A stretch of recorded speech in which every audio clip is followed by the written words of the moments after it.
नमस्कार. मी संकल्प फाउंडेशनच्या वतीने आपल्या सर्वांचे पुनश्च एकदा स्वागत करतो. आज बघत आहोत. आज आपल्याला या सिरीजच्या माध्यमातून RPWD ऍक्ट 2016 यातले काही चॅप्टर्स बद्दल शिकायला मिळणार आहे. आजच्या वेबिनारला सुरू करण्यापूर्वी आमच्या NGO बद्दल एक 2 मिनिटात सांगतो, नंतर आपण आजच्या वेबिनारला सुरुवात करूया. आमचं NGO गेले 12 वर्ष ऑनलाईन आणि ऑफलाईन दोन्ही मोडमध्ये काम करत आहे आणि या 12 वर्षात पर्यावरण, शिक्षण, ग्रामीण विकास, आरोग्य अशा विविध क्षेत्रात आमच्या NGOचं काम चालू आहे आणि संपूर्ण ऑनलाईन आणि ऑफलाईनच्या माध्यमातून आमचं काम सुरू आहे. एक छोटीशी व्हिडिओ क्लिप मी इथं शेअर करतो. नंतर आपण आजच्या ह्या वेबिनार सिरीजला सुरुवात करू.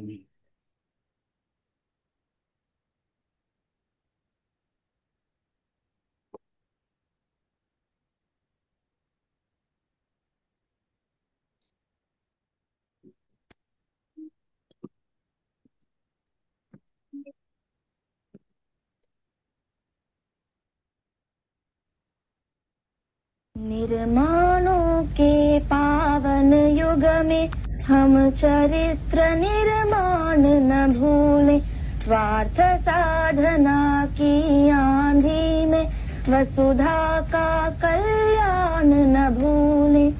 माना अगम गाध सिंधु है, संघर्षों का पार नहीं है, किंतु डूबना मझधारों में साहस को स्वीकार नहीं है। जटिल समस्या सुलझाने को नूतन अनुसंधान न भूले। निर्माणों के पावन युग में हम चरित्र निर्माण न भूले, स्वार्थ साधना की आंधी में वसुधा का कल्याण न भूले। शील विनय आदर्श श्रेष्ठता तार बिना झंकार नहीं है। शिक्षा क्या स्वर साध सकेगी यदि नैतिक आधार नहीं है। कीर्ति कौमुदी की गरिमा में संस्कृति का सम्मान न भूले। निर्माणों के पावन युग में हम चरित्र निर्माण न भूले, स्वार्थ साधना की आंधी में वसुधा का कल्याण न भूले। आविष्कारों की कृतियों में यदि मानव का प्यार नहीं है। कोरोना काळात जेव्हा आमच्या सगळ्या फिजिकल ऍक्टिव्हिटी बंद होत्या, आम्ही ऑनलाईन वेबिनार सिरीज सुरू केली की त्यात अगदी ग्रामीण विकास व रोजगारापासून तर शेतीच्या विविध पद्धती जसं organic farming, natural farming, millets farming, yogic farming, की त्यातनं शेतकऱ्यांना एक नवीन दिशा मिळेल. यासोबतच त्या संपूर्ण कालावधीत मोबाईलची स्क्रीन, टीव्हीची स्क्रीन यावर खूप जास्त लोक वापर करत होते. त्याच्यावर कसा कंट्रोल करायचा यासाठी आम्ही पालकांसाठी आणि मुलांसाठी ऑनलाईन कार्यशाळा घेतली. हे सगळं करत असताना असं जाणवत होतं की आपण संवादात्मक असं काही काम करू शकतो का ऑनलाईन माध्यमातून. आणि खूप चर्चा केल्यानंतर आम्ही 15 ऑगस्ट 2022ला संवाद सारथी व्याख्यानमालेची सुरुवात केली, की ज्याचा मुख्य उद्देश होता की जे पण डिफरंटली एबल अपंग व्यक्ती आहे त्यांचा जीवन प्रवास जाणून घेणे. या सगळ्या प्रवासाचं 141 वेबिनार प्रत्येक सोमवारी रात्री 8 वाजता आम्हाला प्रत्येक वेळेस जितकेही महानुभाव आले त्यांच्याकडून नवीन गोष्टी शिकायला मिळाल्या, ऐकायला मिळाल्या आणि त्या इतरांपर्यंत पोहोचवण्याची संधी मिळाली. हे सगळं करत असताना आमच्या समाज सारथीचे जे काही सहकारी त्यांनीच ठरवलं की आपण नवीन नवीन टॉपिकवर एक नॉलेज सिरीज सुरू करूया. म्हणून लर्न द लॉज ही वेबिनार सिरीज सुरू झाली. आणि आज आपण तिसऱ्या भागात आहोत त्याच्या. मी जास्त वेळ न घेता आमचे सहकारी ॲडव्होकेट प्राची मॅडम त्यांना विनंती करतो की त्यांनी पुढील सूत्र सांभाळावे.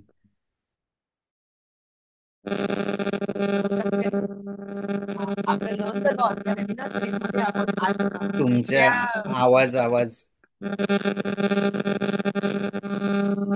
येतोय तरी येतोय बॅकग्राऊंडला आवाज खूप आवाज येतो बॅकग्राऊंड.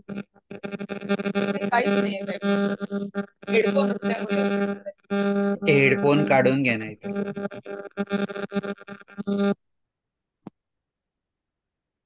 नमस्कार सगळ्यांना. आता येतोय? हो, आता क्लिअर आहे. नमस्कार सगळ्यांना. आपलं लर्न द लॉज या वेबिनार सिरीज मध्ये आज आपण थर्ड लेक्चरला सुरुवात करतो आहे. आपलं फर्स्ट लेक्चर श्रद्धा लोटणकर मॅडम, रत्नागिरी, ऍडव्होकेट श्रद्धा लोटणकर मॅडम मी घेतलं होतं. त्यांनी खूप छान आपल्याला फर्स्ट अँड सेकंड चॅप्टर सांगितले होते, right of person with disabilities ऍक्टचे. सेकंड लेक्चर आपलं सौगात सरांनी घेतलं होतं. त्यांनी थर्ड अँड फोर्थ चॅप्टर घेतले होते आरपीडब्ल्यूडी ऍक्टचे. त्यांनी पण छान आपल्याला माहिती दिली होती. आता आज परत श्रद्धा लोटणकर मॅडम आपल्याला चॅप्टर 5 अँड 6 आरपीडब्ल्यूडी ऍक्ट बद्दल सांगणार आहे. तर मी श्रद्धा मॅडमला विनंती करते की त्यांनी आपलं लेक्चर सुरू करावं आणि सगळ्यांना विनंती करते की त्यांनी या लेक्चरचा आस्वाद घ्यावा.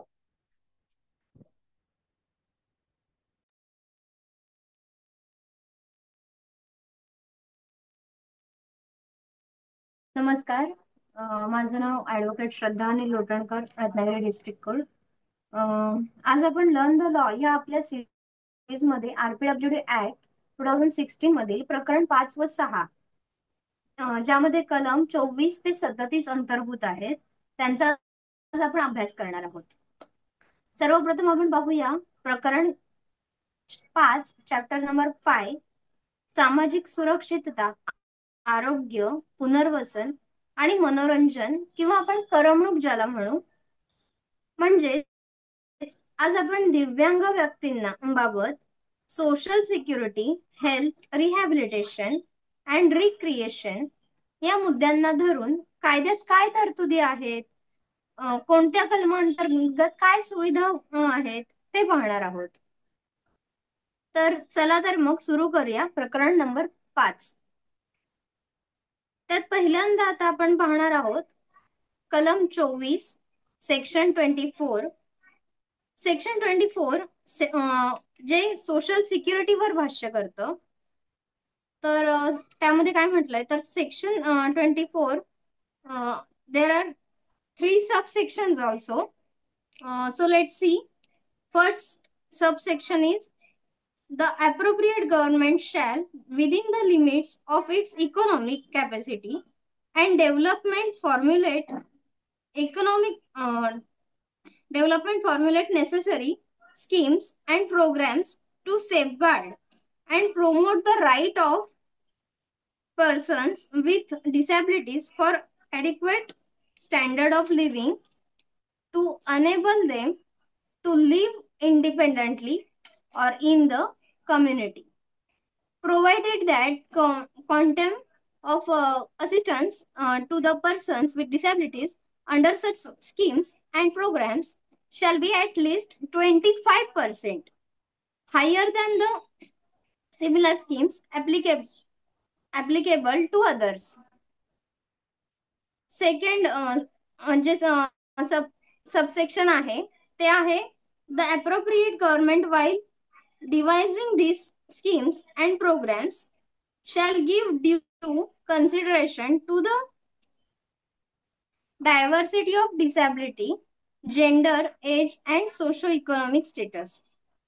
Third subsection says that the schemes under subsection 1 shall provided for community centers with good condition in terms of safety, sanitation, healthcare, and counseling.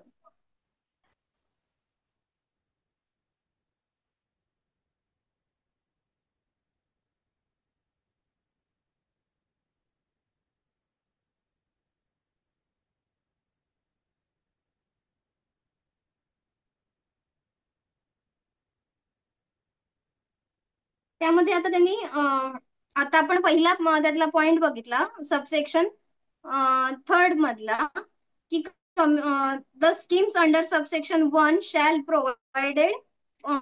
provide for community centers with good conditions in terms of safety, sanitation, healthcare and counseling. त्यामध्ये पुन्हा second point त्यांनी दिलाय one is facilities for persons including children with disabilities who have no family or have been abandoned or are without shelter or livelihood. Third point दिलाय third one is support during natural or man-made disaster and in areas of conflict. Fourth point is support to women with disability for livelihood and for upbringing of their children. Fifth one is access to safe drinking water and appropriate accessible sanitation facilities, especially in urban slums. Next one point is provisions of aids and appliances, medicine and diagnostic services and corrective sur-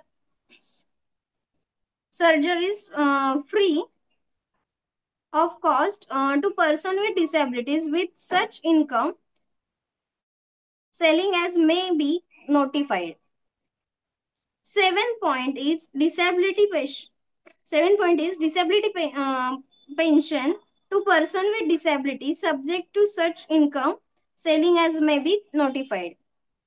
8 नंबरचा जो point आहे त्यात म्हटलंय त्यांनी unemployment allowance to person with disabilities registered with special employment exchange for more than 2 years and who could not be placed in any gainful occupation. Ninth point is caregiver allowance schemes for persons with disability with high support needs. 10th point is comprehensive insurance scheme for persons with disability not covered under the employees state insurance schemes or any other statutory or government sponsored insurance schemes. And the last one is any other matter which is the appropriate government may think fit. आता हे जे सगळं आपण पाहिलं ते सोप्या भाषेत सांगायचं तर काय कलम 24 मध्ये काय म्हटलंय तर कलम 24 मध्ये सामाजिक सुरक्षा यावर भाष्य केलंय. यात 3 उपकलम आहेत. ती कोणती तर एक म्हणजे संबंधित सरकार आपल्या आर्थिक क्षमतेच्या योग्यतेत दिव्यांग व्यक्तींना योग्य ते संरक्षण व हक्क देऊन जीवनमानाप्रमाणे समाजात किंवा जाती जमातीत स्वतंत्रपणे राहता येईल असे वातावरण तयार करेल. अशा तऱ्हेने आखलेल्या योजनाबद्ध कार्यक्रमांचे मूल्य इतर योजनांच्या तुलनेत 25% अधिक असेल. म्हणजे काय तर कलम 24च्या उपकलम 1 मध्ये सांगण्यात आलेलं आहे सामाजिक सुरक्षा या कलमांतर्गत की सरकार अशा योजना राबवेल जेणेकरून समाजात अपंग व्यक्तींना राहण्यासाठी एक उत्तम वातावरण मिळेल. त्यांना कुठेही त्यांचं अपंग आहेत दिव्यांग आहेत म्हणून त्यांना कुठेही त्यापासून वंचित ठेवले जाणार नाही. आणि अशा ज्या योजना आखल्या जातील त्यांना राहण्यासाठी समाजात स्वतंत्रपणे वावरण्यासाठी इंडिपेंडंटली अशा ज्या योजना केल्या जातील त्यांचे प्रमाण हे इतर योजनांच्या तुलनेत 25% अधिक असेल. उपकलम 2 मध्ये काय म्हटलंय तर अशा तऱ्हेच्या योजना किंवा कार्यक्रम आयोजित करताना सरकार निरनिराळ्या प्रकारचे अपंग त्यांचे वय त्या सामाजिक व आर्थिक दर्जा त्यांचा लिंग याचा विचार करायचा. म्हणजे नुसतं राहण्यासाठी वातावरण तयार केलंय त्यांना कुठेतरी एक योजना आखल्या त्यांना घरासाठी म्हणा किंवा त्यांना वावरण्यासाठी हे एवढंच करून नाही, पण त्या योजना करताना मुळात आधी त्यांचा अपंगत्वाचा प्रकार काय आहे, त्यांना नक्की कशाची गरज आहे, त्यांचं वय, त्यांचं लिंग, जेंडर ज्याला आपण म्हणतो, सामाजिक व आर्थिक दर्जा, त्यांचा इकॉनॉमिक काय परिस्थिती आहे नक्की, ज्या सोयी त्यांच्यासाठी करतोय त्यातून त्यांना खरंच फायदा होणार आहे का, ह्या सगळ्याचा विचार करून सरकारने त्या योजनांची अंमलबजावणी किंवा त्या योजना तयार कराव्यात, असं कलम 24च्या उपकलम 2 मध्ये म्हणण्यात आलं. उपकलम 3 मध्ये काय सांगण्यात आलंय तर अशा तऱ्हेची योजनांची उपकलम 1 प्रमाणे अंमलबजावणी करताना खालील बाबींचा प्रामुख्याने विचार करावा. आता ह्या जेव्हा अंमलबजावणी केली जाईल ह्या सगळ्या योजनांची, तेव्हा उपकलम 1 मध्ये जे दिलेलं आहे, नमूद केलेले आहेत घटक, त्याप्रमाणे अंमलबजावणी करताना कोणत्या बाबींचा विचार करावा तर एक म्हणजे सामुदायिक केंद्रे, अशी सामुदायिक केंद्रे निवडावीत की ज्या ठिकाणी आरोग्य विषयक सुविधा आहेत. दुसरा म्हणजे अशी दिव्यांग मुले ज्यांना कोणाचा आधार नाही, ज्यांना आश्रयासाठी छप्पर नाही, अशा ना शासनाने मदत करावी. त्यानंतर 3 आणि 4 नंबरच्या पॉईंट मध्ये त्यांनी थोडक्यात असं म्हटलंय की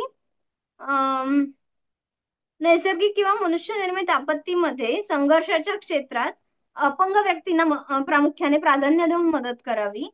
अपंगत्व असलेल्या महिलांच्या उपजीविकेसाठी आणि त्यांच्या मुलांचं संगोपन करण्यासाठी त्या महिलांना मदत करावी. त्यांचं पुनर्वसन असेल किंवा त्यांना ज्या काही वैद्यकीय सेवा लागणार असतील ते सगळं पुरवण्याची जबाबदारी सरकारची असेल आपत्तीच्या काळात. त्यानंतर 5व्या मुद्द्यात त्यांनी असं म्हटलंय की विशेषतः शहरी झोपडपट्ट्या आणि ग्रामीण भागात स्वच्छ पाणी व आरोग्य विषयक सुविधा उपलब्ध करून द्याव्यात. म्हणजे खूपदा असं असतं की पिण्याच्या पाण्याची सोयच नसते गावागावांमधनं, खूप कष्टाने लोकांना पाण्यासाठी व्यवस्था करावी लागते किंवा काय, मुलांना चांगलं खाणं मिळत नाही, प्यायला पाणी मिळत नाही, त्यामुळे काही गोष्टी त्या महिलांना आधी मुळात त्या गोष्टींची कमतरता असल्यामुळे पुढे जाऊन त्या डिसॅबिलिटीज मुलांमध्ये उतरतात, असं सगळं होतं. त्यामुळे विशेषतः शहरी झोपडपट्ट्या आणि ग्रामीण भागात स्वच्छ पाणी आणि आरोग्यविषयक सुविधा, म्हणजे एखादी जर महिला गरोदर आहे तर तिला सगळ्या सोयी त्या ग्रामीण भागात उपलब्ध झाल्या पाहिजेत, ह्याची सोय सरकारने केली पाहिजे, संबंधित सरकारने जे कोणी तिथलं स्थानिक हे संस्था असतील त्यांनी केली पाहिजे. त्यानंतर 6व्या पॉइंट मध्ये म्हटलंय त्याचप्रमाणे अधिसूचित केल्याप्रमाणे उत्पन्न मर्यादा असलेल्या अपंग व्यक्तींना मोफत उपकरणे जसे की कुबड्या, व्हीलचेअर, कृत्रिम अवयव इत्यादी, तसेच औषधे आणि निदान सेवा किंवा ज्या काही शस्त्रक्रिया असतात नवीन पद्धतीच्या, यांसारख्या सगळ्या सुविधा त्यांना विनामूल्य उपलब्ध करून द्याव्या. 7व्या पॉइंट मध्ये त्यांनी म्हटलंय मर्यादित उत्पन्न असणाऱ्या अपंग व्यक्तींना पेन्शन देण्याची योजना संबंधितांनी जाहीर करावी. म्हणजे ज्यांचं उत्पन्न खूप कमी आहे, ज्यांना काहीच दुसरे स्रोत नाही आहेत उत्पन्नाचे, अशांसाठी अशा अपंग व्यक्तींसाठी सरकारने किंवा संबंधित जे कोणी अधिकारी असतील त्यांनी अपंग व्यक्तींना पेन्शन देण्याची योजना जाहीर करावी.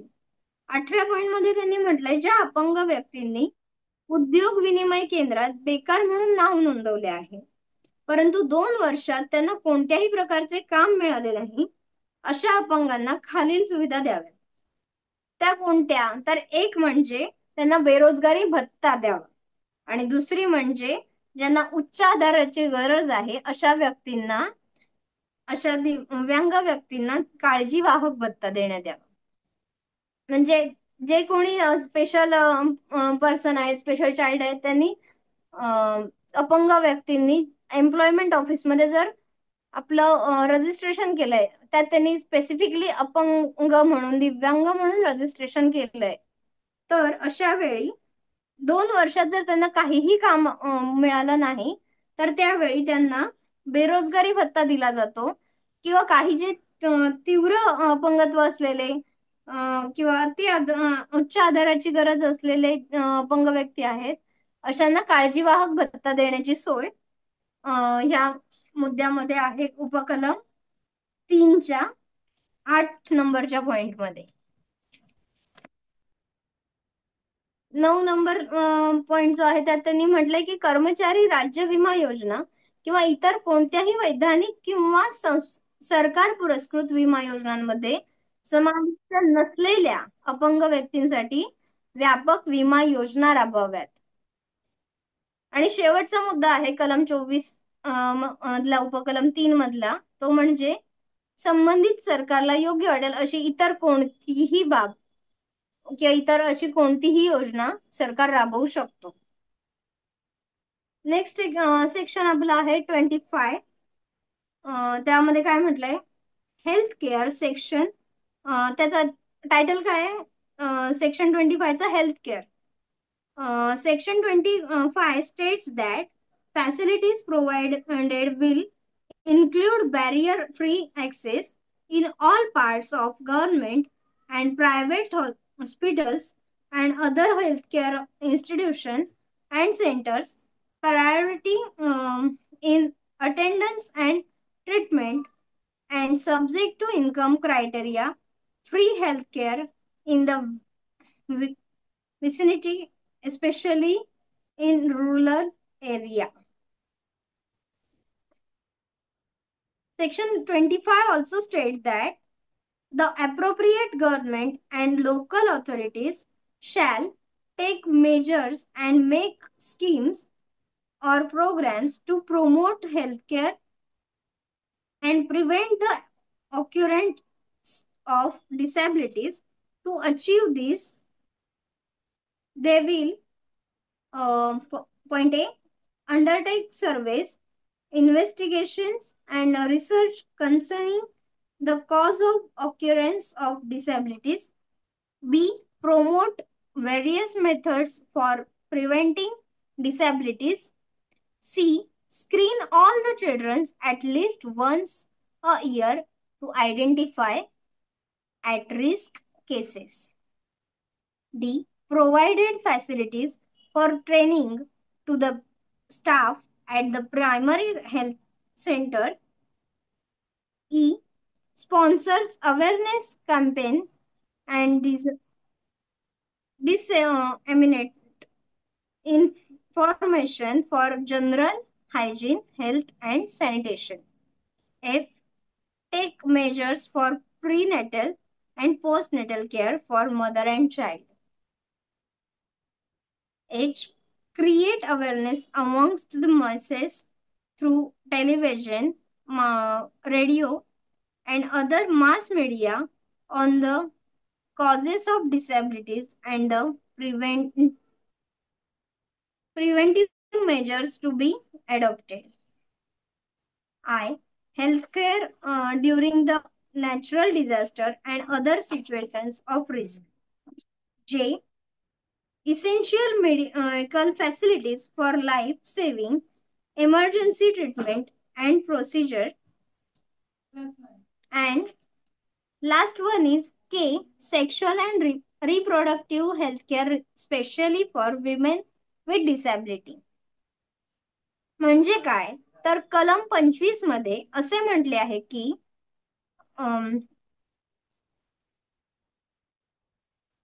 प्रदान केलेल्या सुविधांमध्ये सरकारी आणि खासगी रुग्णालय आणि इतर आरोग्य सेवा संस्था आणि केंद्रांच्या सर्व भागांमध्ये अडथळामुक्त प्रवेश, उपस्थिती आणि उपचारांमध्ये प्राधान्य आणि उत्पन्नाच्या निकषानुसार परिसरातील विशेषतः ग्रामीण भागात मोफत आरोग्य सेवा यांचा समावेश असेल.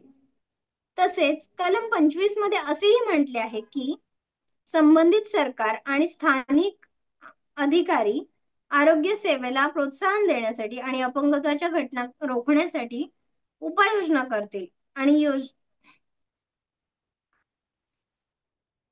उपाययोजना करतील आणि हे साध्य करण्यासाठी ते पुढील बाबी करतील. तर त्या बाबी कोणत्या, तर एक म्हणजे अपंगत्वाच्या कारणांबाबत सर्वेक्षण, तपास आणि संशोधन हाती घेतील. अपंगत्व रोखण्यासाठी विविध पद्धतींना प्रोत्साहन देतील. म्हणजे ज्या वेगवेगळ्या रिसर्च पद्धती असतील, कोणत्या त्याच्याविषयीचा संशोधन किंवा इतर गोष्टी आहेत, त्याच्याविषयी अभ्यास करणाऱ्या समित्या असतील, या सगळ्या विविध पद्धतींना प्रोत्साहन दिले जाईल सरकारद्वारे. त्यानंतर जोखीम असलेल्या रुग्णांची ओळख पटवण्यासाठी वर्षातून किमान एकदा सर्व मुलांची तपासणी केली जाईल. म्हणजे वर्षातून एकदा त्या विभागातल्या पूर्ण जे काही अपंग मुलं आहेत त्यांचं सर्वेक्षण केले जाईल, त्यांची तपासणी केली जाईल. त्यांच्यातून जे हाय रिस्क असे जे अपंगत्व असलेले हे आहेत, मुलं आहेत, त्यांची ओळख पटवण्यासाठी. त्यानंतर ड मध्ये म्हणजे पुढील पॉइंट मध्ये त्यांनी असं म्हटलंय, चौथ्या, प्राथमिक आरोग्य केंद्रामधील कर्मचाऱ्यांना प्रशिक्षणासाठी सुविधा उपलब्ध करून दिल्या जातील. की म्हणजे प्राथमिक आरोग्य केंद्रातले जे कर्मचारी आहेत त्यांना अपंग व्यक्ती, अपंग मुलं यांच्याशी रिलेटेड ज्या काही त्यांच्या आरोग्याच्या हे असतील, गरजा असतील, त्या संबंधित सुविधांसाठी स्वच्छता, आरोग्य आणि स्वच्छ म्हणजे अपंग मुलं असतील, अपंग महिला असतील, ज्या कोणी असे दिव्यांग जे कोणी व्यक्ती आहेत त्यांना स्वतःची काळजी, स्वतःची स्वच्छता, आरोग्य ह्या बाबतीत किंवा त्यांच्या बाबतीत इतरांना माहिती देण्यासाठी, मग त्यांच्या घरातले असतील, त्यांचे समाजातले इतर लोक असतील, ह्या सगळ्यांमध्ये ह्याबाबतची जागरूकता करण्यासाठी मोहीम राबवली जाईल. त्या संबंधित माहिती प्रसारित केली जाईल. त्यानंतर पुढच्या पॉइंट मध्ये त्यांनी असं म्हटलंय की आई आणि बाळाच्या प्रसूतीपूर्व आणि प्रसूती नंतरच्या काळजीसाठी उपाययोजना करतील किंवा कराव्यात. आता ह्यामध्ये पुन्हा तेच येत आहे की आई ला आईमध्ये ज्या कोणत्या घटकांची कमतरता असेल किंवा प्रेग्नन्सी काळात कोणत्या गोष्टीमुळे बाळामध्ये डिसॅबिलिटी येऊ शकते किंवा कोणते घटक तिच्या शरीरात कमी आहेत ह्याची पूर्ण चाचणी करून त्या दृष्टीने तिला त्याबद्दल माहिती पुरवली गेली पाहिजे. की एक नॉर्मल आता जे आहे की आई असं म्हणतात की आईमध्ये फॉलिक ऍसिड कमी आहे असेल तर पुढे जाऊन बाळामध्ये काही मणक्याशी रिलेटेड वगैरे किंवा बाळामध्ये डेफिशियन्सी येते. तर अशा वेळेला त्या ज्या गरजेच्या गोळ्या आहेत, विटॅमिन्सच्या असतील, फॉलोइडच्या असतील, अशा सगळ्या काळजी घेण्याच्या घटकांची माहिती त्या आईला तसेच तिच्या मार्फत इतरांना कळण्यासाठी योजना राबवल्या जातील. मग त्यासाठी वेगवेगळे कोणते कॅम्पेन घेतले जातील, आणखीन काही गोष्टी करून लोकांपर्यंत माहिती पोहोचवली जाईल की कशी आईची काळजी कशी घ्यावी प्रेग्नन्सीच्या आधी. ते झालं. त्याच्यानंतर बाळ जन्माला आल्यानंतर त्या बाळाला जन्मतः पासून कशी काळजी घ्यावी जेणेकरून त्याच्यामध्ये पुढील काही गोष्टींचे प्रॉब्लेम क्रिएट नाही होणार, या संबंधित माहिती आरोग्य विभागाने पुरवली पाहिजे. हे सगळं ह्या पॉइंट मध्ये येतं. त्यानंतर पुढचा पॉइंट जो आहे 7वा, त्यामध्ये आहे पूर्व शाळा, प्राथमिक आरोग्य केंद्र, ग्रामस्तरीय कर्मचारी आणि अंगणवाडी सेविकांच्या माध्यमातून जनतेला शिक्षित करायचं. म्हणजे पुन्हा तेच की जे काही असं लहानपणापासून आई च्या प्रेग्नन्सीच्या पिरियड पासून ते बाळ जन्माला आल्यावर काय करावे, काय काळजी घ्यावी, हे सगळं शाळांमधून, अंगणवाडी सेविकांच्या माध्यमातून, आरोग्य केंद्रांमधून वेगवेगळ्या स्तरांवर त्याची जनजागृती करून जनतेला शिक्षित केलं पाहिजे या गोष्टीबद्दल, असं या पॉइंट मध्ये सांगण्यात आलेले आहे. त्यानंतरचा पुढचा पॉइंट आहे अपंगत्वांची कारणे आणि घ्यावयाच्या प्रतिबंधात्मक उपायांबद्दल दूरदर्शन, रेडिओ आणि इतर प्रसार माध्यमांद्वारे जनतेमध्ये जागरूकता निर्माण करणे.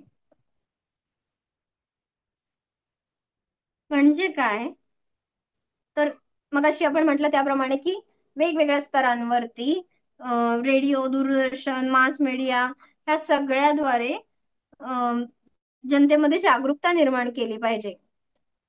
तसेच नैसर्गिक आपत्ती आणि इतर जोखीम परिस्थितीमध्ये आरोग्य सेवेची हमी दिव्यांग व्यक्तीला मिळाली पाहिजे.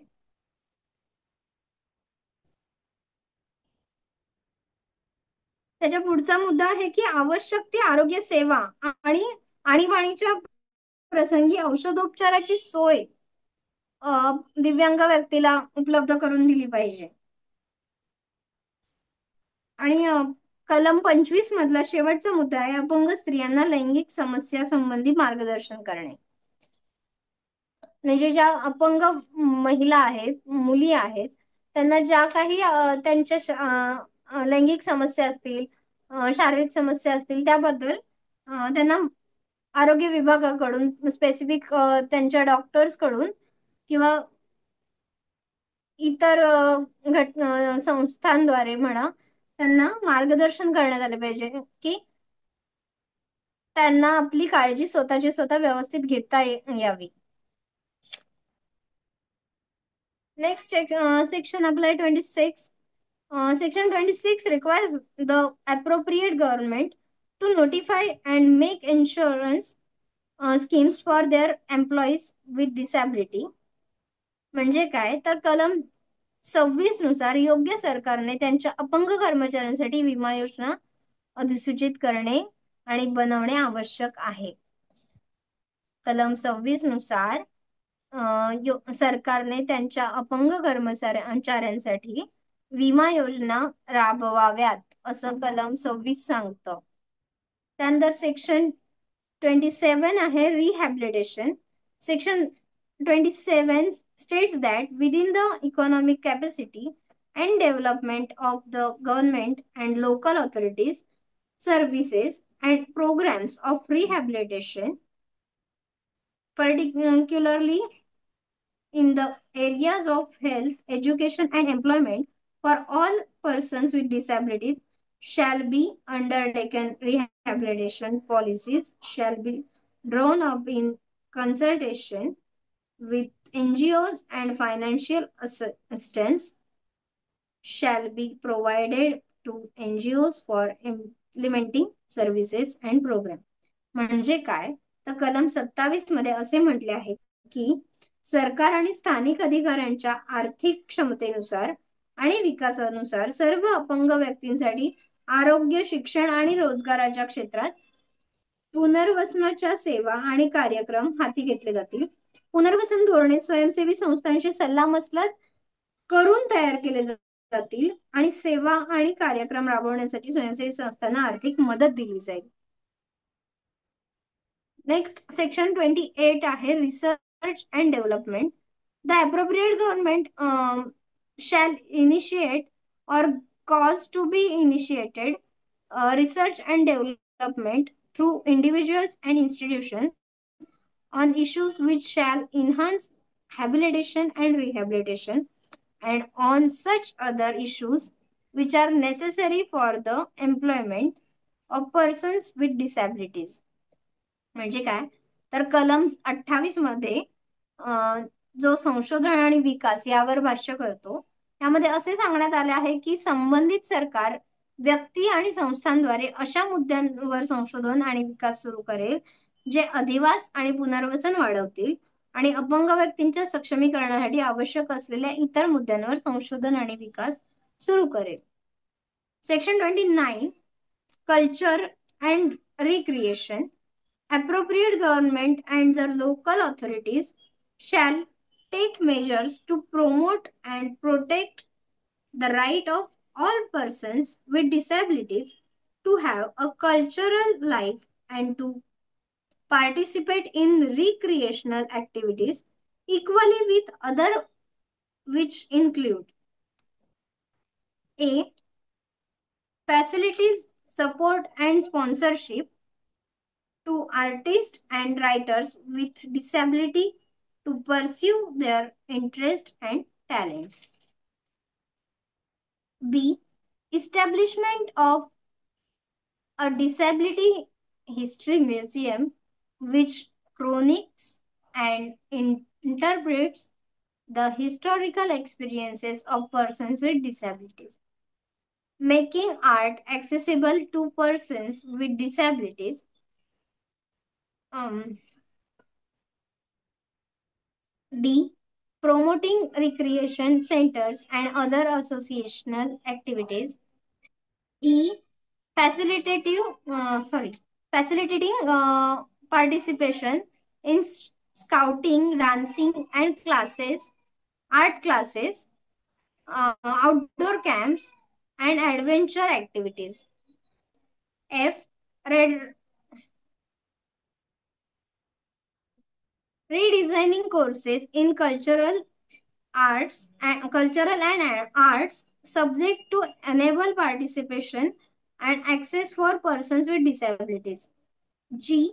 Developing technology assistive devices devices and equipments to facilitate access and inclusion for persons with disabilities in recreational activities. And last one is H, ensuring that persons with hearing impairment can have access to television programs with sign language interpretation or subtitles.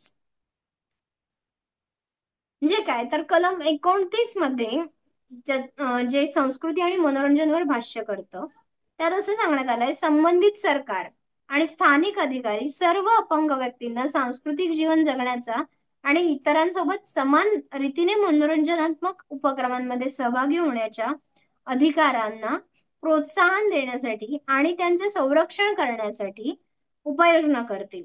ज्यामध्ये काय समाविष्ट असेल तर एक म्हणजे अपंगत्व असलेल्या कलाकार आणि लेखकांना त्यांच्या आवडी आणि प्रतिभा जोपासण्यासाठी सुविधा, पाठिंबा आणि प्रायोजकत्व उपलब्ध करून देईल. त्यानंतर दुसरा मुद्दा आहे अपंगत्व असलेल्या व्यक्तींच्या ऐतिहासिक अनुभवांचे वर्णन आणि अर्थ लावणारे अपंगत्व इतिहास संग्रहालयाची स्थापना. त्यानंतर तिसरा आहे अपंग व्यक्तींसाठी कला केंद्रे जी सुलभ करावीत. त्यानंतर आहे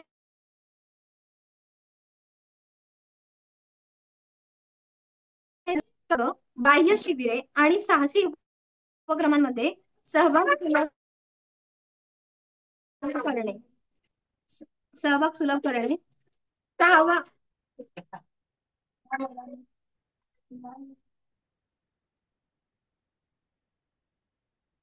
सहावा पॉइंट आहे अपंग व्यक्तींना सहभाग आणि प्रवेश सक्षम करण्यासाठी सांस्कृतिक आणि कला विषयांमधील अभ्यासक्रमांची पुनर्रचना करणे.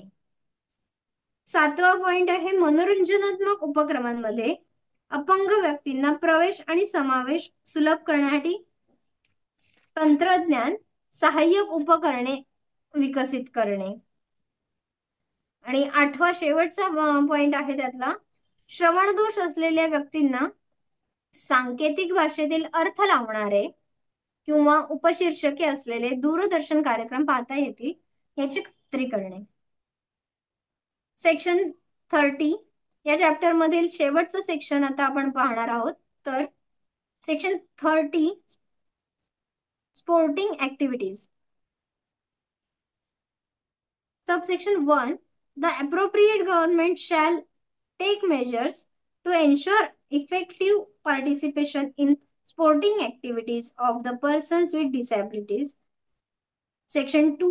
The sports authorities shall accord due recognition to the right of persons with disabilities to participate in sports and shall make due provisions for the inclusion of persons with disabilities in their schemes and programs for the promotion and development of sporting talents. Third subsection is, without prejudice to the provisions contained in subsection 1 and 2, the appropriate government and the sport authorities shall take measures to A.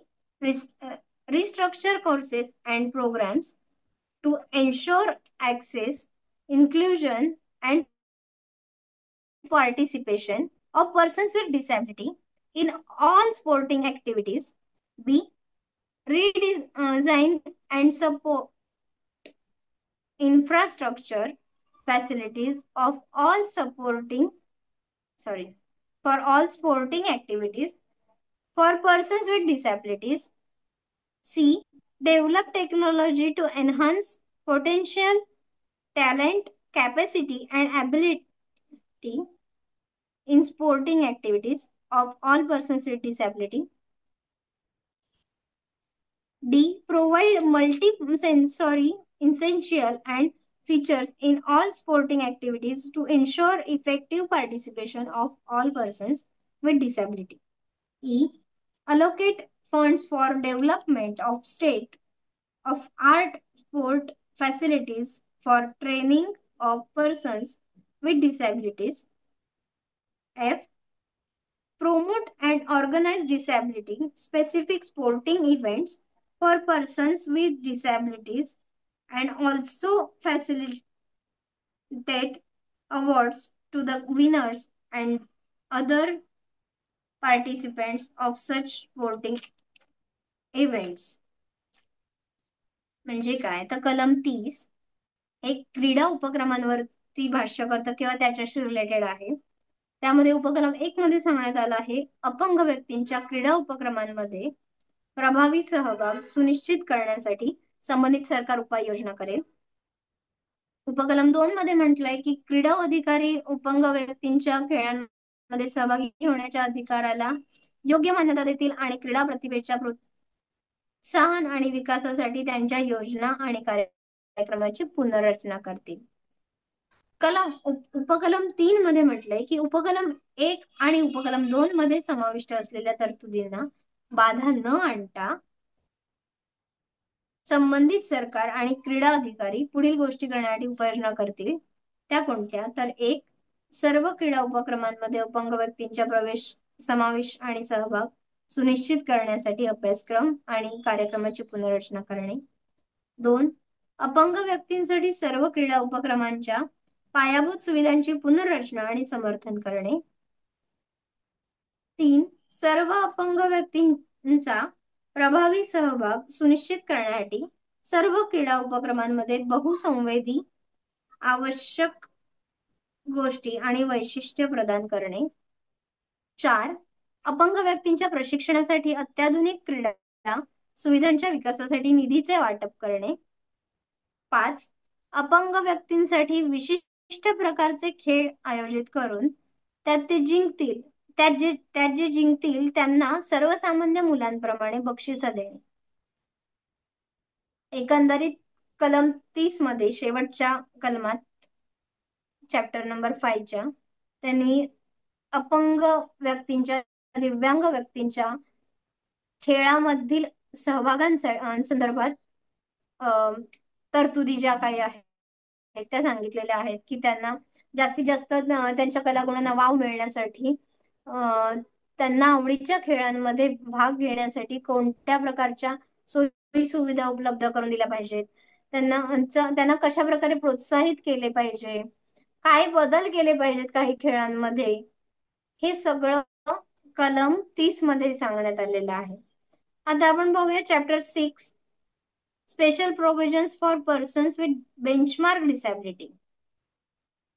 आता इथे आपल्याला आधीच कळलेलं आहे की हे chapter 6 कशा संदर्भात आहे तर जे तीव्र प्रकारचे अपंगत्व असलेल्या व्यक्तींसाठी कायद्यातील तरतुदी अशा ह्या चॅप्टरचं नाव आहे किंवा ह्या संदर्भात हे चॅप्टर आहे. जे बेंचमार्क डिसॅबिलिटी असलेले पर्सन्स आहेत त्यांच्यासाठी काय स्पेशल प्रोव्हिजन्स आहेत ते आता आपण पाहूया. Section 31 free education for children with benchmark disabilities. Section 31 of the Act states that notwithstanding anything contained in the Rights of Children to Free and Compulsory Education Act 2009, every child with benchmark disability between the age of 6 to 18 years shall have the right to free education in neighborhood school or a special school or his choice. Of his choice. ह्यामध्ये काय म्हटलंय त्यांनी, तर कलम 31 मध्ये असं म्हणण्यात आलंय की अपंग मुलांना देणारे तीव्र तीव्र अपंगत्व असलेल्या 6 ते 18 वयोगटातील मुलांना त्यांच्या घराजवळ असलेल्या विशिष्ट वेगळ्या अभ्यासक्रमाच्या शाळा किंवा त्यांच्या पसंतीनुसारच्या कोणत्याही शाळेत प्रवेश देण्यात यावा. शासन व स्थानिक संस्था यांची काय जबाबदारी आहे, त्यांनी मुलांचे वय 18 वर्ष पूर्ण होईपर्यंत, अपंग मुलांचे, दिव्यांग मुलांचे वय 18 वर्ष पूर्ण होईपर्यंत त्यांना मोफत व सक्तीचे शिक्षण मिळत आहे ना. कोणतंही मूल अपंगत्वाच्या कारणामुळे शिक्षणापासून वंचित राहत नाहीये ना, याची काळजी घेणे. Section 32 requires all government institutions of higher education and other higher education institutions receiving aid from a government to reserve not less than 5% seats for persons with benchmark disability, and to give an upper age relaxation of 5 years for admission. म्हणजे काय, तर कलम 32 मध्ये असे सांगण्यात आले आहे की उच्च शिक्षण देणाऱ्या सर्व संस्था व शासनाचे अनुदान प्राप्त असणाऱ्या संस्था येथे किमान 5% प्रवेश जागा या तीव्र अपंगत्व असलेल्या, ज्याला आपण बेंचमार्क डिसॅबिलिटी म्हटलेले आहे, अशा मुलांसाठी राखीव असाव्यात. त्यामध्ये अशा संस्थांमध्ये प्रवेश घेताना पुढे जाऊन असेही म्हणण्यात आले आहे की 5 वर्ष वयाची मर्यादा ही शिथिल करावी. म्हणजे कुठल्याही याच्यात जी काही उच्चतम वयोमर्यादा दिलेली असेल त्यात 5 वर्ष वयाची मर्यादा शिथिल करावी. त्यानंतर section 33 deals with identification of post of reservation. The appropriate government shall identify post in the establishment which can be held by respective category of persons with benchmark disability in respect of the vacancies reserved in accordance with the provisions of section 34.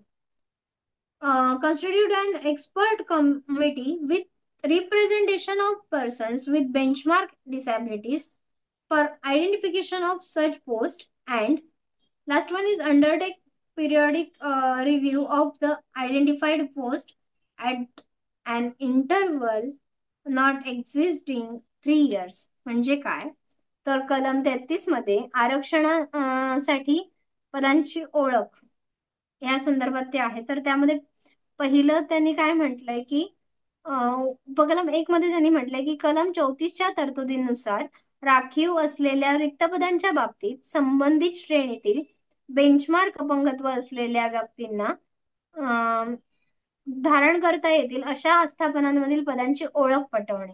म्हणजे benchmark disability असलेल्या व्यक्तींसाठी कोणती पदं आहेत जिथे ते काम करू शकतात, अशा आस्थापनातील अशा ऑफिसेस मधील पदांची ओळख, कुठल्याही मग क्षेत्रातल्या पदांची ओळख पटवली पाहिजे की हा बाई ह्या ठिकाणी बेंचमार्क डिसेबिलिटीची व्यक्ती काम करू शकते, हे आधी निश्चित केलं पाहिजे.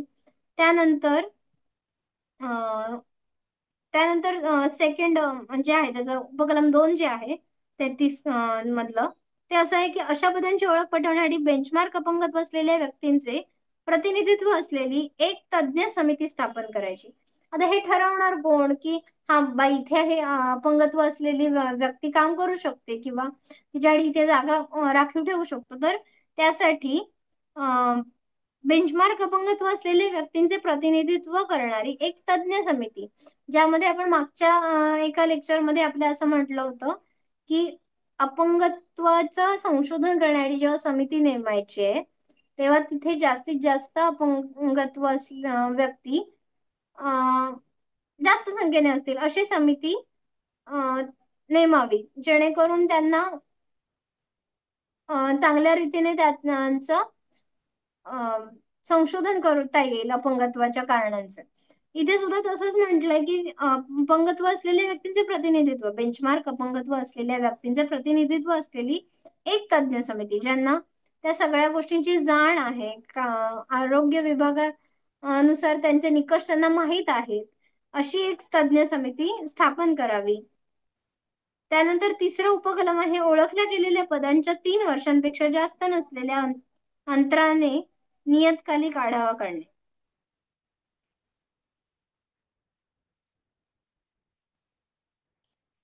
त्यानंतर section 34 reservation.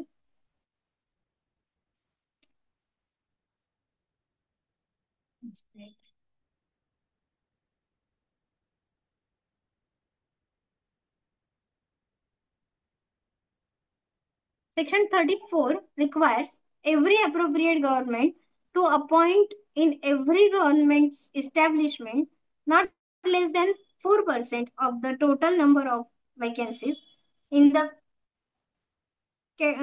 grade strength in each group of posts meant to be filled with persons with benchmark disabilities, of which 1% each shall be reserved for persons with benchmark disability under clause A, B, and C, and 1% for persons with benchmark disability under clauses D and E, namely A, blindness and low vision, B, deaf and hard hearing, C, locomotor disability including cerebral palsy, leprosy, cured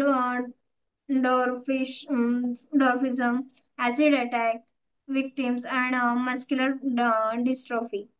D, autism, intellectual disability, specific learning disability, and mental illness. E, multiple disabilities from amongst persons under clauses A and A to B, including deaf blindness in the post identified for each disability.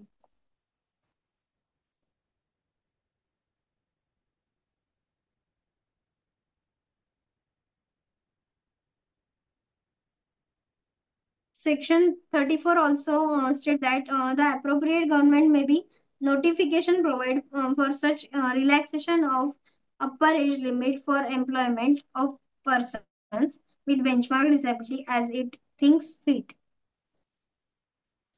म्हणजे काय तर कलम 34 जे reservation म्हणजे आरक्षण या गोष्टीवरती भाष्य करतं किंवा त्याच्याशी डील करतो, त्यानुसार कलम 34 नुसार प्रत्येक संबंधित सरकारने प्रत्येक सरकारी आस्थापनेत बेंचमार्क अपंगत्व असलेल्या व्यक्तींना भरण्यासाठी असलेल्या पदाच्या प्रत्येक गटातील एकूण रिक्त पदाच्या किमान 4% पदांची नियुक्ती करावी, ज्यापैकी 1% पद हे कलम 1% पद हे कलम अ, ब आणि क अंतर्गत बेंचमार्क अपंगत्व असलेल्या व्यक्तींसाठी राखीव असेल, आणि 1% पद हे कलम ड आणि ई अंतर्गत बेंचमार्क अपंगत्व असलेल्या व्यक्तींसाठी राखीव असेल. म्हणजेच अ मध्ये त्यांनी कोणतं सांगितलंय की अंधत्व आणि कमी दृष्टी, ब मध्ये त्यांनी सांगितले कर्णबधिर आणि कमी ऐकू येणारे, क मध्ये त्यांनी म्हटलंय मेंदूचा पक्षाघात, कुष्ठरोग जे बरा झालेला कुष्ठरोगी असेल ते, त्यानंतर बुटकेपणा, ऍसिड हल्ल्याचे बळी व स्नायूंचे अपंगत्व यासह हालचालीत अडथळा आणणारे अपंगत्व.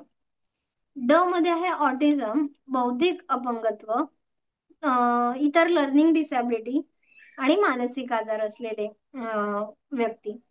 ई मध्ये आहे कलम अ ते ड अंतर्गत असलेल्या व्यक्तींमधून बहु अपंगत्व असलेल्या प्रत्येक अपंगत्वासाठी ओळखल्या जाणाऱ्या पदांमध्ये बहिरेपणाचा समावेश.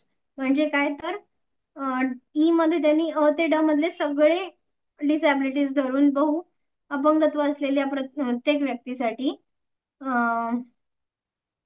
आरक्षण दिले, त्यामध्ये बहिरेपणाचाही समावेश आहे त्या सगळ्यांमध्ये. कलम 34 मध्ये असंही म्हटलं आहे की संबंधित सरकार अधिसूचनेद्वारे बेंचमार्क अपंगत्व असलेल्या व्यक्तींना नोकरी देण्यासाठी उच्च वयोमर्यादेत शिथिलता आणू शकते. त्यानंतर Section 35, which deals with intensive incentive to employers in private sector. The appropriate government and the local authorities shall, within the limit of their economic capacity and development, provide incentive to employer in private sector to ensure that at least 5% of their workforce is composed of persons with benchmark disability.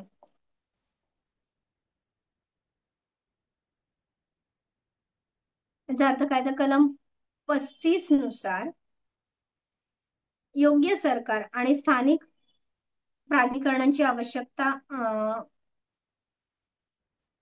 आहे त्यांच्या आर्थिक क्षमता आणि विकासांच्या मर्यादेत खाजगी क्षेत्रातील नियोक्त्यांना प्रोत्साहन प्रदान करण्यासाठी जेणेकरून प्रोत्साहने प्रदान करणे जेणेकरून त्यांच्या कामगार संख्येपैकी किमान 5% बेंचमार्क अपंगत्व असलेल्या व्यक्तींना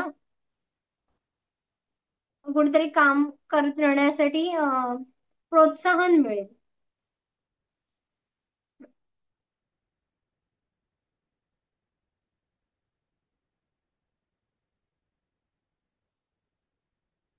ज्या प्रायव्हेट कंपन्या असतात त्यांनी आपल्या स्टाफला प्रोत्साहन आहे म्हणजे इन्सेंटिव्ह ज्याला आपण म्हणतो ते देणे गरजेचे आहे जेणेकरून कुठेतरी त्यांच्या कामगार संख्येपैकी किमान 5% हे बेंचमार्क अपंगत्व असलेल्या व्यक्तींना दिले पाहिजे जेणेकरून त्यांना पण प्रोत्साहन मिळेल इतरांच्या बरोबरीने काम करण्यासाठी. पण इथे महत्वाचा मुद्दा आहे की 5%, इतरांच्या तुलनेत 5% हे इन्सेंटिव्ह हे बेंचमार्क अपंगत्व असलेल्या व्यक्तींना मिळाले पाहिजे. त्यानंतर section 36, special employment exchange. The appropriate government may be notification the appropriate government may by notification require that from such date the employer in every establishment shall furnish such information or return as may be prescribed by the central government in relation to vacancies appointed for persons with benchmark disability that have occurred or are about to occur in that establishment to such special employment exchange as may be notified by the central government and the establishment shall thereupon comply with such requisition. कलम 36 नुसार संबंधित सरकार अधिसूचनेद्वारे अशा तारखेपासून प्रत्येक आस्थापनेतील नियोक्त्याने केंद्र सरकारने विहित केलेली माहिती किंवा विवरणपत्र त्या आस्थापनेत उद्भवलेल्या किंवा होणार असलेल्या बेंचमार्क अपंगत्व असलेल्या व्यक्तींसाठी नियुक्त केलेल्या रिक्त पदांच्या संदर्भात केंद्र सरकारने सूचित केलेल्या विशेष रोजगार विनिमय केंद्राला सादर करावे आणि त्यानंतर आस्थापना अशा मागणीचे पालन करेल.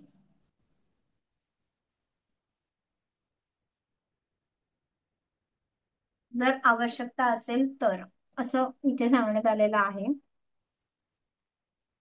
त्यानंतर सेक्शन 37 चॅप्टर नंबर 6 मधलं शेवटचं सेक्शन आहे आपलं, which deals with special schemes and development programs. The appropriate government and the local authorities shall by notification make schemes in favor of persons with benchmark disabilities to provide a 5% reservation in allotment of agriculture land and housing in all relevant schemes and development programs with appropriate priority to women with benchmark disability. B. 5% reservation in all poverty elimination and various development schemes with priority to women with benchmark disability. And C. 5% reservation in allotment of land on concessional 5% reservation in allotment of land on concessional rate where such land is to be used for purpose of promoting housing, shelter, setting up of occupation, business, enterprise, recreation centers and production centers. म्हणजे काय तर कलम 37 जे आपलं 6व्या प्रकरणातलं शेवटचं कलम आहे आता त्यामध्ये विशेष योजना आणि विकास कार्यक्रम ह्याच्याशी रिलेटेड आहे. तर त्यामध्ये असं सांगण्यात आलं आहे की संबंधित सरकार आणि स्थानिक अधिकारी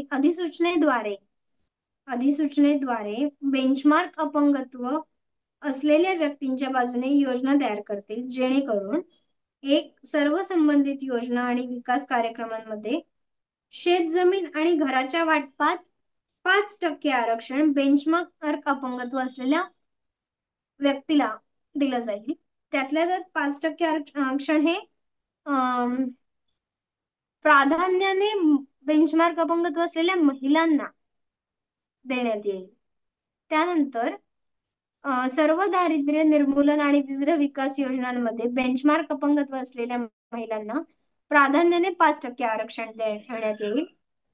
त्यानंतर सवलतीच्या दराने जमिनीच्या वाटपात 5% आरक्षण जिथे अशा जमिनीचा वापर गृहनिर्माण निवारा व्यवसाय उद्योग मनोरंजन केंद्र आणि उत्पादन केंद्र उभारण्यासाठी केला जाणार आहे तिथे 5% आरक्षण हे महिलांना दिलं जाईल किंवा बेंचमार्क डिसॅबिलिटी असलेल्या व्यक्तीला दिलं जाईल जेणेकरून त्याला स्वतःचा व्यवसाय चालू करता येईल.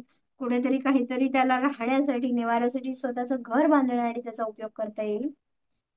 अशा उद्देशाने उपकलम क मध्ये कलम 37च्या उपकलम क मध्ये ही तरतूद करण्यात आलेली आहे की सवलतीच्या दराने जमिनीच्या वाटपात 5% आरक्षण हे बेंचमार्क डिसॅबिलिटी असलेल्या व्यक्तीला देण्यात यावे.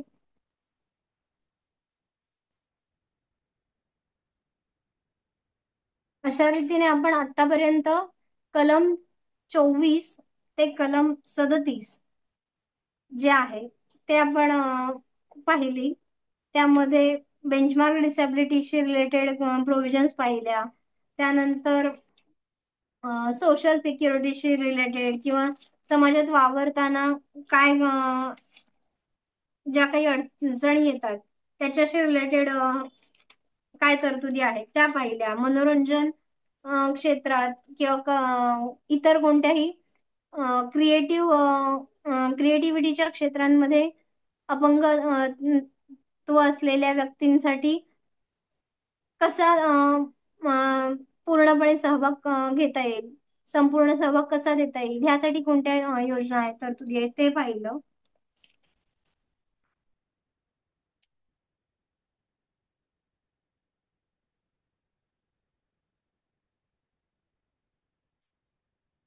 अशा रीतीने आपण आज चॅप्टर 5 आणि 6 पाहिलेले आहेत. इथून पुढे खूप छान मॅडम. अगदी सोप्या भाषेत सर्वांना समजेल असं तुम्ही एक्सप्लेन केलं. मी काही बोलण्यापूर्वी प्राची मॅडम भावनाताई त्यांना विनंती करतो की त्यांनी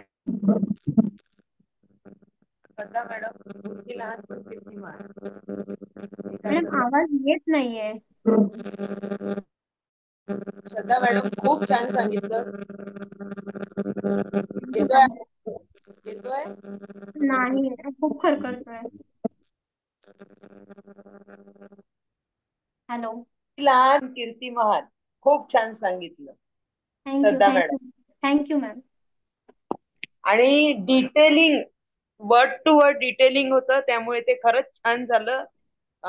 बिंग अ लॉयर मला असं वाटतंय की एखाद्या दिव्यांगांचे काय प्रॉब्लेम असू शकतात आणि कायद्यामध्ये काय प्रोव्हिजन आहे हे तुम्ही अगदी व्यवस्थित वर्ड टू वर्ड सांगितलं आहे. सामाजिक सुरक्षेबद्दल खूप छान सांगितलं. आरोग्य, पुनर्वसन, मनोरंजन, त्यानंतर रिझर्वेशन्स वगैरे जे काय बेंचमार्क डिसेबिलिटीज हे खूप व्यवस्थित समजून सांगितलंय. खरंच तुमचे खूप खूप आभार. आणि मला असं वाटतंय की इथे जे जे असेल त्या सगळ्यांना ह्या गोष्टी अगदी क्लिअर समजल्या असेल. त्याच्यामुळे तुमचे पुनश्च आभार. थँक्यू. हा, श्रद्धा मॅडम, खरंच छान एक्सप्लेनेशन मिळत आहे तुमच्याकडनं. आणि म्हणजे कायद्याच्या बद्दल जे जाणून घेण्याची खूप मनापासून इच्छा आहे ती पूर्ण होते आहे. मला एक सजेशन या ठिकाणी थोडस वाटतंय द्यावंसं, म्हणजे Yes.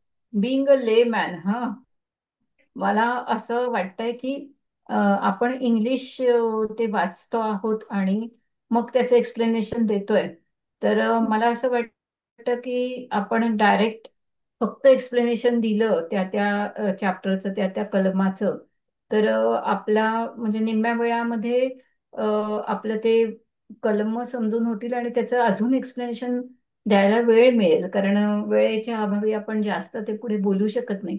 तर सर्वांना जर योग्य वाटत असेल, किंवा तुमचे लॉयर कलिग्स जे आहेत सगळे इथे, तर त्यांना जर योग्य वाटत असेल, तर मला असं वाटतं की याचा म्हणजे आपल्या लेक्चरचा जो फ्लो आहे ना, तो सुद्धा जास्त चांगला होईल. आणि म्हणजे पूर्ण कॉन्सन्ट्रेशनने ते ऐकलं पण जाईल असं मला वाटतंय. तर सर्व मिळून ठरवूया काय वाटतंय ते. पण बाकी तर म्हणजे तुमच्याकडनं मिळालेली इन्फॉर्मेशन खूपच छान आहे. थँक्यू. ताई, तुमचं म्हणणं बरोबर आहे, पण कसं आहे ना की ऍक्च्युली सगळे कायदे जे ते इंग्लिशमध्येच आहे. त्यामुळे एखादा नवीन ऑनलाईन ऐकतोय तर तो आधी याच्यात शोधेल, ती जी काही PDF आहे की हे आर्टिकल कुठलं आहे, आणि मग त्याचा संदर्भ, तो समजा मराठी येतं त्याला मराठीचा फायदा होईल. पण तो जर मराठी भाषिक नाहीये तर त्यालाही हे कळायला पाहिजे. म्हणून मला तरी वाटतं की यात काही वेळ वाया जात नाही.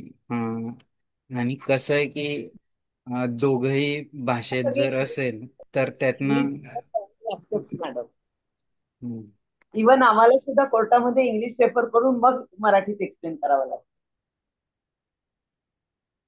हो, म्हणजे ते मान्यच आहे की कोर्टात तुम्हाला तसं करावं लागतं. पण इथे हा. ऑडियन्स मोस्टली मराठी आहे. आणि आपल्याला कॅप्शन्स किंवा ट्रान्सलेशनची सोय ऑनलाईन प्रेक्षकांच्यासाठी असते. आणि आपण असंही बोलताना अगदी प्युअरली मराठी बोलत नाही चालले, की आपण त्याच्यामध्ये इंग्लिश जे म्हणजे गरजेचे शब्द असतात, जसे टेक्निकल माणसं टेक्निकल वर्ड्स वापरतात, तसं तुमचे ते शब्द वापरलेच जाणार आहेत. म्हणून मला वाटत होतं की त्या म्हणजे त्या वाचनामध्ये जो वेळ जातोय ना, तो एक्सप्लेनेशन साठी अजून मिळेल असं मला वाटत होतं.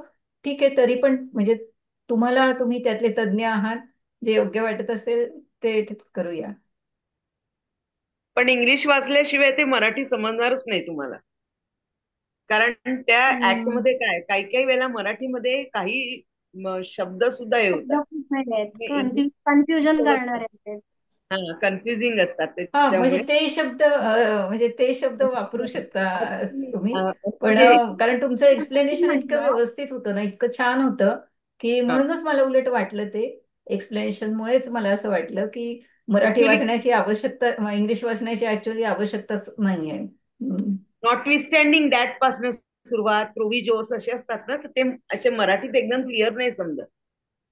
म्हणून मग ते हम्म. दोन्ही हा, इथं म्हणजे तिथे वापरू शकतो आपण ते तुमचं पण गरजेचे शब्द म्हणणं ते रास्त तिथे आहे. वापरूच शकतो. हा, तुमचं पण हा. म्हणणं रास्त आहे, पण कसं आहे की जे म्हणजे मराठी भाषिक नाही आहेत त्यांना इंग्लिशमध्ये कंपल्सरी आहे, आणि जे इंग्लिश भाषिक आहेत आणि त्यांना मराठी काहीच समजत नाही तर त्यांना मग थोडस प्रॉब्लेम आहे. त्याच्यासाठी दोन्ही असलेलं. हा, आता मॅडमचं छान झालं, खरंच छान झालं, कौतुकास्पद आहे श्रद्धा मॅडमचं. छान तर झालंच, त्याबद्दल वादच नाही. म्हणून मी म्हटलं मूर्ती लहान पण कीर्ती महान. श्रद्धा मॅडम. हो. राजश्री मॅम, बांसे सर. सर्वांना नमस्कार. मी एक्सपर्ट लोकांना एक प्रश्न विचारू शकतो का त्यांनी या मोटर ऍक्ट संबंधात जे दुर्घटना ऍक्सिडेंट वगैरे होतात तर या कायद्याचा जे आज बोलले तर त्याचा काही उपयोग होतोय का?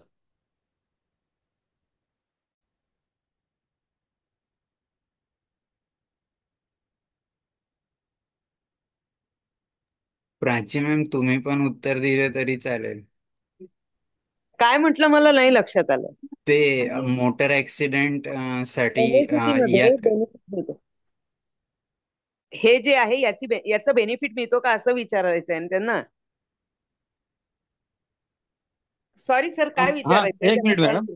अ, हा, मला repeat एक करा. विचारत आहे का हे जे कायदे आज आज आपण जे मॅडमने सांगितले आहे श्रद्धा मॅडमनी, हा, हा. तर याचा याचा मोटर ऍक्ट सोबत काही संबंध जोडता येईल का किंवा याच्यातून काही घेता येईल का त्या मोटर ऍक्ट नाही, मध्ये? तुम्हाला हे कॉम्पेन्सेशन मध्ये बेनिफिट पाहिजे आहे का, म्हणायचं जी आहे जी का? मॅडम, हो हो हो, असंच म्हणायचं आहे. कॉम्पेन्सेशन मध्ये याच्यातलं बेनिफिट नाही मिळणार. हे फक्त रिक्रुटमेंट, पुनर्वसन या सगळ्या याच्यात आहे. तुम्ही दिव्यांग असल्यामुळे तुम्हाला त्याच्या मोटर ऍक्सिडेंट क्लेम मध्ये 1% जास्त कॉम्पेन्सेशन मिळेल असं नाहीये. तेच तेच विचारतो. हे फक्त शासनाने योजना राबवण्यासाठी हे नाही सगळे नाही नाही कायदे. हा, नाही नाही, त्याच्यात नाही. त्याच्यात अच्छा. जर एखादं सेपरेट सेक्शन असेल तर ते रेफर करावं लागेल. ते असलं तर मग मी तसं तुम्हाला सजेस्ट करेन, सांगेन मग मी. ठीक आहे, पण माझ्या माहितीप्रमाणे नाहीये. ठीक आहे मॅडम, धन्यवाद मॅडम.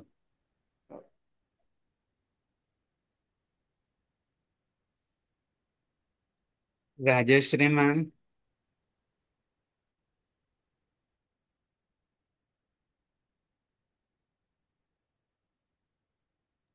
राजश्री मॅम.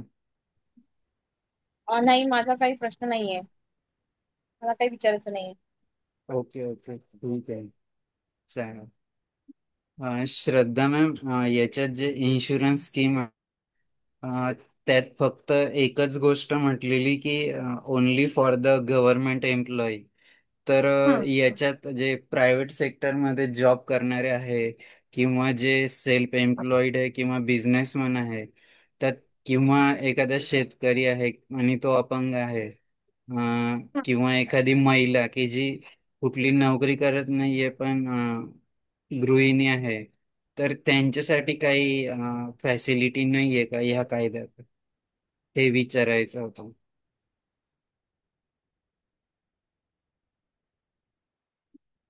इथे आता त्यांनी मेन्शन केले की गव्हर्नमेंट रिलेटेड जे आहेत त्यांच्यासाठी आपण पुढे स्टडी करून मग त्यानुसार ते बघावं लागेल की नाही सर, शेतकरी. ऍक्च्युली कसं आहे, इन्शुरन्स स्कीम सेक्शन 26 म्हणत आहे ना. हो हो हो हो. त्याच्यामध्ये काय म्हटलेलं आहे, अप्रोप्रिएट गव्हर्नमेंट शाल आणि मे. श्रद्धा हा. मॅडम, आलं का लक्षात? येस येस शाल येस. आणि मे करू शकतील. हा. डिस्क्रेशनरी पॉवर आहे, ते डिस्क्रेशनरी पॉवर आहे. मग ते करू बरोबर. शकतील. काय करू शकतील? Notification insurance scheme for their employees with disability. तर मग डिसेबल्ड पर्सन साठी इन्शुरन्स स्कीम्स वगैरे काढू शकतील, आहे करू शकतील. कंपल्शन नाहीये, ते मॅन्डेटरी नाहीये. हं? आणि तुम्ही जे म्हणताय प्रायव्हेट वगैरे, तर प्रायव्हेटचे त्यांचे त्यांचे जे रूल्स असतात त्याच्याप्रमाणे राहतील. पण हे जे आहे अप्रोप्रिएट गव्हर्नमेंट, त्या त्या याच्यातले गव्हर्नमेंट आहे, त्याच्या ह्याच्यात आहे. आलं का सर लक्षात? येस येस, आलं आलं. विशाल सर. हो हो.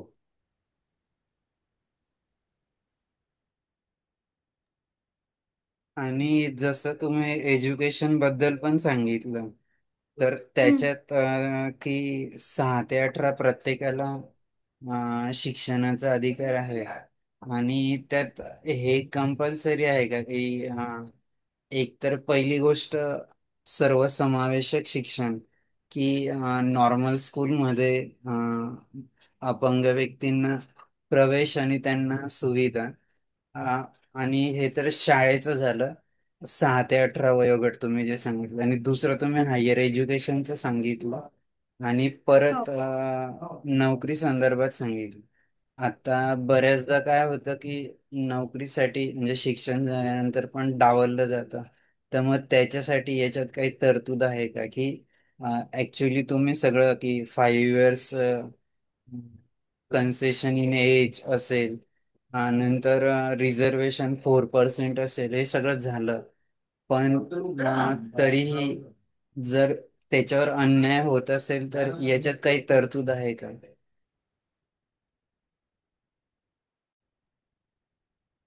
रिझर्वेशन संदर्भात बोलताय का? रिझर्वेशन, परत शिक्षण आणि म्हणजे शिक्षण दोघंही प्राथमिक आणि हायर एज्युकेशन दोघंही. सर ऑलरेडी माहितीये का, नॉर्मल चिल्ड्रन साठी 6 to 14 इयर्स कंपल्शन आहे हो हो. एज्युकेशनचा, आणि डिसेबल साठी 6 to 18 इयर्स आहे. आहे हो. राईट टू एज्युकेशन ऍक्ट प्रमाणे या नॉर्मल पर्सनला 6 to 14 इयर्स आहे, आणि डिसेबल साठी 4 इयर्स तसेच वाढवलेले आहे, 6 to 18 इयर्स केलेले आहे. हो. हं? ओके. हं. आणि पण दुसरा मग त्याच्यात पॉइंट, त्याच्यात तुम्ही असं पण सांगितलं ना की जेव्हा असं काही शिक्षण असेल म्हणजे त्याच्यात एक अजून 29 सेक्शन जे आहे त्याच्यात असं पण म्हटलं की जे सांस्कृतिक आणि इतर ऍक्टिव्हिटी आहे तर त्याच्यात ज्यांना ऐकायला येत नाही त्यांच्यासाठी सांकेतिक भाषा असेल, ज्यांना दिसत नाही त्यांच्यासाठी, मग हे सगळं सर्वसमावेशकता अं, देणं कितपत त्या संस्थेला कंपल्सरी असतं, आणि जर देत नसतील तर त्याची दाद कोणाकडे मागायची याचं काही प्रोव्हिजन आहे का? पुढे आहे सर, ते पुढे आहे. पुढच्या अप्रोप्रिएट चॅप्टरमध्ये जे कोणते त्यांचे राईट्स हे होत आहेत. इन्फ्रिंज होत आहे. हा. तर त्यासाठी आहेत पुढे त्याला काही गोष्टी दाद मागण्या किंवा पनिशमेंट यासाठी सारख्या. पुढचे चॅप्टर्स मध्ये हे पण मग होईल. मला असं विचारायचं आहे की इन्क्लुझिव्ह एज्युकेशन काही म्हणजे सपोज लोकोमोटर डिसेबिलिटी किंवा अशा असणाऱ्या मुलांच्यासाठी सहज शक्य होतं, पण ज्या मुलांना स्पेशल शिकवण्याची गरज असते तर मग इन्क्लुझिव्ह एज्युकेशन मध्ये मग तशा स्पेशल टीचर्सची सोय केलेली असते का, किंवा तशी तरतूद कायद्यानुसार असते का? हे सगळं पुढच्या चॅप्टर मध्ये येत आहे का? असावं असं म्हणणं आहे ऍक्ट प्रमाणे, पण रियालिटी मध्ये नसतं, म्हणून असावं. त्यांनी ते करावं हम्म. ह्यासाठी त्या तरतुदी दिलेल्या आहेत ना. हम्म. हम्म, हम्म, खूप हम्म. गोष्टी आहेत आपल्या इथे ज्या तरतुदी कागदोपत्री आहेत पण घडत नाहीत, पण त्यासाठीच तर नाही, सगळ्यांपर्यंत माझा पोहोचणं माझा गरजेचं आहे. प्रश्न हाच आहे मॅडम की हा म्हणजे हे कागदोपत्री सगळं तरी दिलेलं आहे आहे पण का मग किमान? दिलेलं आहे पण त्याचं समजा नाही होत असेल तर त्याची बजावणी नाही. दात कुठे मागायची? नेक्स्ट तर आपल्या त्याची सेशन मध्ये होणार सर त्याबद्दल डिस्कशन.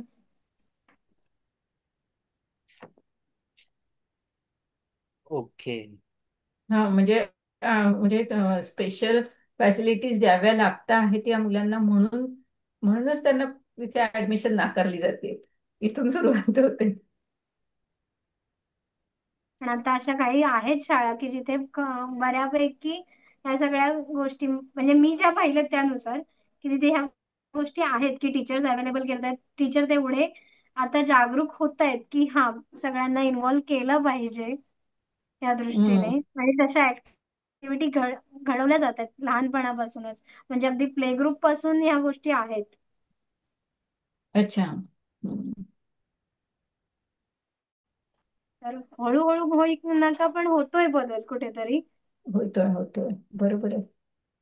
आणि श्रद्धा मॅडम तुमच्या ह्या सगळ्या टीचिंगमुळे निश्चितच आमच्यासारख्या लोकांना की जे कायद्याशी संपर्क नाहीये त्यांचा अभ्यास होतोय, आणि जे ऑनलाईन बघतायत नंतर युट्यूबला बघतील त्या सगळ्यांनाच यातनं खूप चांगला फायदा होईल.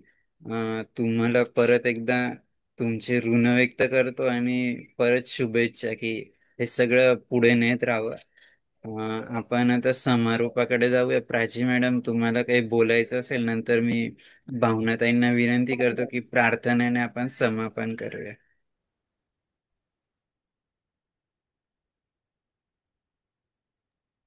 प्राची मॅडम, तुम्हाला काही समापन करायचं असेल तर बोला समरी, नंतर मग भावनाताईंना आपण प्रार्थना घ्यायला. नाही नाही, श्रद्धा मॅडमनी खूप व्यवस्थित एक्सप्लेन केलेलं आहे. ऍडवायझरी बोर्ड्स आहे नंतर ते आपलं पुढे येणार आहे ते सगळे, की तुम्ही जे म्हणत आहात ना की याच्यासाठी दाद कोणाला मागायची, तर हे सगळ्या प्रोव्हिजन्स याच्यात ऍक्ट मध्ये दिलेल्या आहे. आणि या प्रोव्हिजन्स रियालिटीमध्ये व्हाव्या असं हे आहे. तर याच्यात जर होत नसेल त्याच्याकरता आपल्याला काय करावं लागेल हे पुढे पुढे आपण हे करू. नेक्स्ट चॅप्टर, त्याच्या नेक्स्ट चॅप्टर मध्ये वगैरे सगळे डिटेल दिलेले आहे.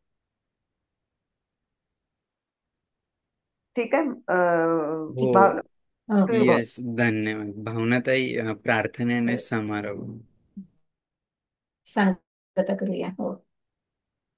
सर्वे भवन्तु सुखिनः, सर्वे सन्तु निरामया, सर्वे भद्राणि पश्यन्तु, मा कश्चित् दुःखभाग् भवेत्.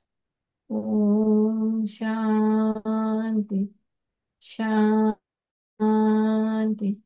शांती. धन्यवाद आणि धन्यवाद शुभरात्री. सगळ्यांचे. आपण परत पुढच्या एपिसोडला भेटूया. तोपर्यंत आपण इथं स्वल्प विराम देऊया, पूर्ण विराम देऊ. थँक्यू.